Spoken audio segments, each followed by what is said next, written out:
Have you ever heard a pope say, "I am a son of Saint Augustine"? No, this wasn't just a poetic phrase for a homily. It was a statement with weight, with history, with purpose. Pope Leo XIV shocked part of the clergy, intrigued intellectuals, and fascinated the faithful, all because of that one phrase. But what does it really mean? In a world where religion often feels rigid, that statement opens a window of light, of humanity, of meaning.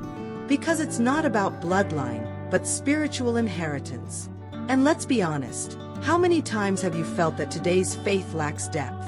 Well, Leo XIV felt that too. That's why he brought back one of the most intense and revolutionary figures in Catholicism, Saint Augustine. In this video, you'll discover what it truly means to be an Augustinian today. And more, how this worldview transformed a simple friar into one of the most human and surprising popes in recent church history. Get ready, because understanding this story might just change the way you see faith and yourself. I am a son of Saint Augustine. With this phrase, Pope Leo XIV left the entire Catholic world buzzing with curiosity. What did he mean by son? Was it a mystical revelation? A centuries-old church secret? Not at all. What he revealed, with both simplicity and depth, was his spiritual identity. A sense of belonging that goes far beyond blood, a direct connection to one of the greatest thinkers in the history of Catholicism, who shaped the foundations of our faith with arguments as powerful as reason itself. When the Pope says he's a son of Saint Augustine, he's telling us something both subtle and grand, that his ideas, his prayers, his way of serving the Church, and even his religious outlook are deeply influenced by this theological giant. It's like when someone says they're a disciple of Saint Francis or an heir to Teresa of Avila. It's not about DNA, it's about soul, conviction, and the path one walks. And that resonates with us. Because if a pope says that out loud, the question that lingers is direct and unsettling. What exactly does it mean to be an Augustinian today?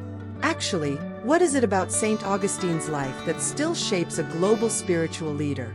What is in his words, his struggles, and his quest for inner peace that continues to echo in the Vatican's halls? And more importantly, could this same path be followed by any ordinary person today, just searching for a little more clarity in their faith? Well, the answer is closer than it seems.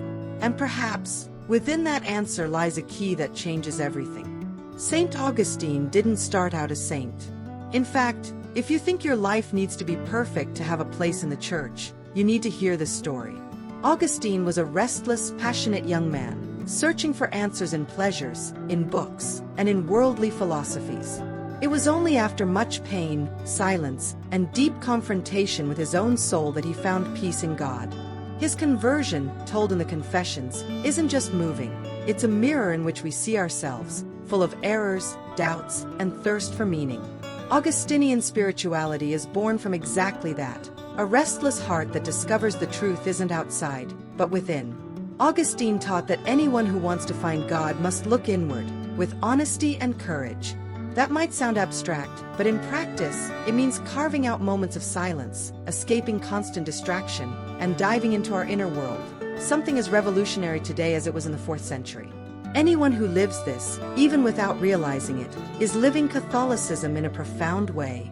And yes, that transforms everything around us: relationships, choices, purpose. Another core point of Augustine's spirituality is love. Not some romanticized ideal, but real, concrete love, lived in community. For him, no one walks alone. Pope Leo XIV brings that very same idea to life by promoting dialogue in the Church and insisting on unity. Love and truth must walk together. This is the foundation of a religion that builds peace, not war. And if we look closely, we'll see that applying this begins with simple acts: listening more, judging less, serving with humility. And now, could this way of living also shape someone who wants to lead the Church? The Order of Saint Augustine, known as the OSA, was founded in the 13th century, but it feels like it's been around since the time Augustine was writing his Confessions. The Augustinian friars gathered around the rule of life he wrote, a kind of spiritual manual that encourages living in community, serving the Church with love, and seeking God in the depths of the heart. They're not there for prestige, but out of vocation. You can see it in the simplicity of their habit, in their communal life, in their constant prayer. Anyone who lives alongside an Augustinian notices there's something different in the way they live religion. Less noise, more truth. Before he became Pope, Leo XIV was exactly that, a friar. He studied philosophy and theology under the pillars of Augustinian thought, spent years in monastic silence, serving the church away from the spotlight. He experienced Catholicism from within, through daily gestures. His formation in the order shaped the way he sees religion, politics, and people. And believe me, that makes all the difference in a world where so many leaders speak of God, but few truly seek him deeply. Leo XIV didn't just study Augustine, he embodied him.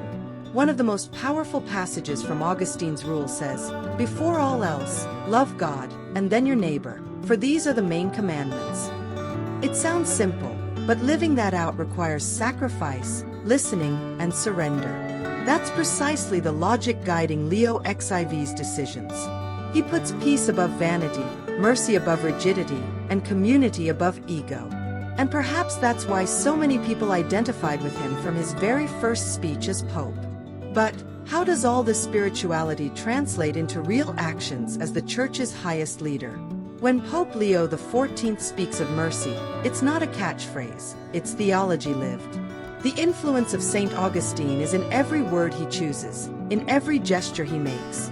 Augustine said that God's grace is everything. It sustains, forgives, transforms. Leo XIV revives this in his vision of a welcoming Catholicism, one that offers a hand before pointing a finger. In times of easy judgment and religious cancel culture, this attitude feels like a modern miracle. It's no wonder so many young people are once again looking at the Church with curiosity and hope. Another Augustinian mark in Leo XIV's papacy is his critique of vanity. Augustine warned that an inflated ego is the soul's greatest enemy. Leo XIV, instead of being a distant pope, has shown himself to be approachable, almost homely, taking the subway in Rome and turning down pompous symbols. Augustine said the city of God is built in the heart of those who serve, not those who rule. And this is evident in how Leo handles internal scandals, with firmness, but also humanity. He understands the Church is not a fortress, it's a hospital for souls. Finally, the deepest concept Augustine left us, the idea that the Church is the Civitas Dei, the city of God amid the city of men, is almost the blueprint for Leo XIV's papacy. He doesn't separate faith from reality. On the contrary, he dives into the world's pain with courage. He speaks of war, exclusion, the climate crisis. And when he does, he doesn't sound like a politician. He sounds like a father, like a shepherd, like a true son of Saint Augustine. But does this legacy still have the strength to inspire our own walk of faith? And now tell me, have you ever stopped to think about the spiritual legacy you carry? Are you living a faith that transforms you from the inside out, or just repeating empty gestures like following a lifeless script? Pope Leo XIV shows us that being Augustinian is not a label. It's a calling to dive into truth, love intensely, and seek peace in a world torn by internal and external wars. So if this content touched you, don't just watch, reflect, share, question. What kind of city are you building? The city of men or the city of God? What truly moves you, pride or grace? Leave your comment below and tell me, what part of this story impacted you the most? And of course, if you want to keep learning about faith, history, and the deep paths of Catholicism, subscribe to the channel, hit the bell, and become part of this community that thinks, feels, and is transformed by the living gospel. Because here, knowledge is faith in motion. You're watching Between the Lines of Faith, a channel made for those who seek more than ready-made answers. They seek meaning. If this video helped you in any way, leave a like, share it with someone who needs to hear this, and follow us. Here, every word has soul, and every story, a purpose.